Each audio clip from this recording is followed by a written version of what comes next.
आप सभी बंधुओं को राधे राधे। कैसे हैं आप? भगवान की कृपा से, भगवान के आशीर्वाद से आप सभी कुशल मंगल होंगे। बंधुओं, आज शनिवार और साथ में उत्पन्ना एकादशी है। देखो, कहते हैं जतो नाम ततो गुण। तो आज से आप क्या है, एकादशी का व्रत प्रारंभ कर सकते हैं।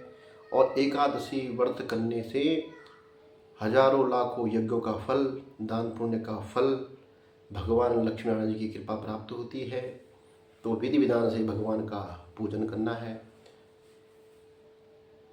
भगवान का स्मरण करना है। और सबसे मेन है बंधुओं, अपने कर्म। क्योंकि शास्त्र ने बोला है, कर्म प्रधान विश्व रच राखा, जो जस करिशो तस फल चाखा। तो हमें क्या मिलना है? कर्मों का फल मिलना है।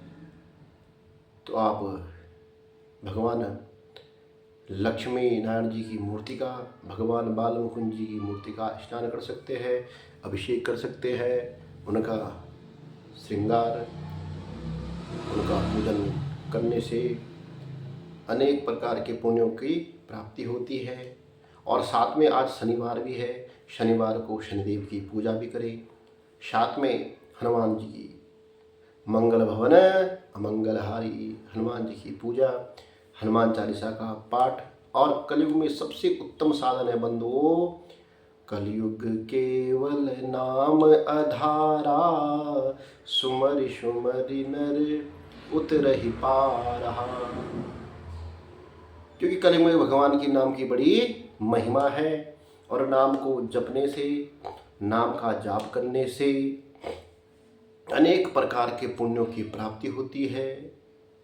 कोई भी कार्य ऐसा नहीं है, कोई भी मनोकामना ऐसी नहीं है जो भगवान की कृपा से हमें प्राप्त ना हो सके।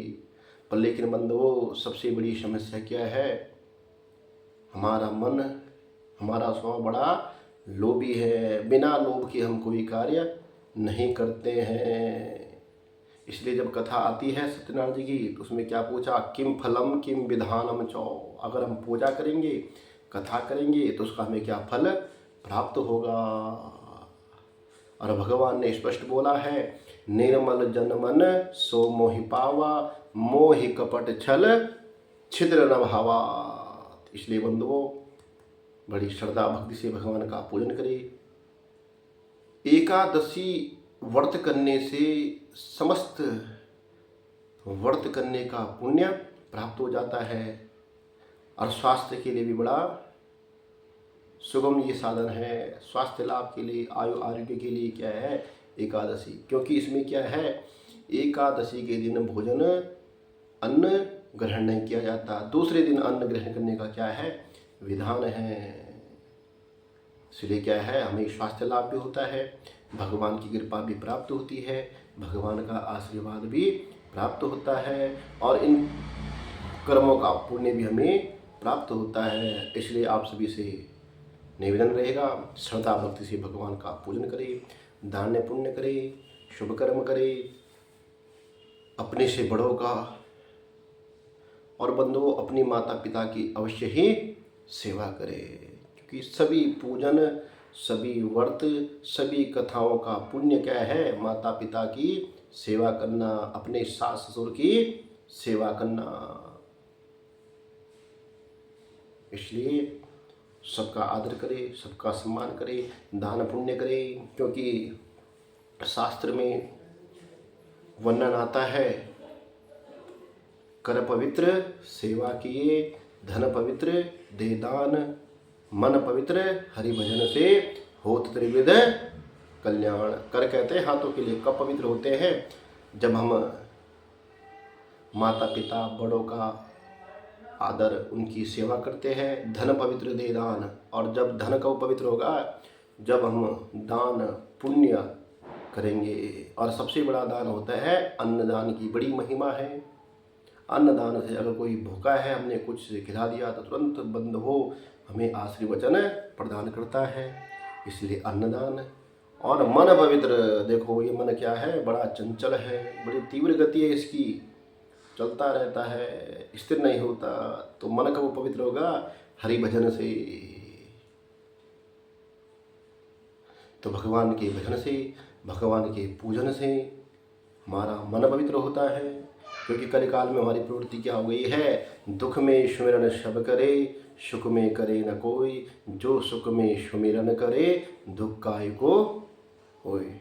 इस प्रकार से बंधुओं, श्रद्धा भक्ति से भगवान का पूजन, भगवान का स्मरण, माता पिता की सेवा, बड़ों का आदर अवश्य करें, जिससे हमारी सभी मनोकामनाएं पूर्ण होंगी। भगवान कृपा, भगवान का आशीर्वाद प्राप्त होगा, मन में श्रद्धा होगी, भक्ति होगी। क्योंकि श्रद्धावान लभते ज्ञानम, श्रद्धावान व्यक्ति को ही ज्ञान, भगवान की कृपा प्राप्त होती है। और शास्त्र ने स्पष्ट बोला है, बिन सत्संग विवेक न होई। जब तक आप किसी सत्संग में, भगवान के नाम में, भगवान के पूजन में अपना मन नहीं लगाएंगे, तब तक सत्संग नहीं हो सकती। इसलिए सत्संग के लिए सत्संग का रास्ता बनाना ही पड़ता है।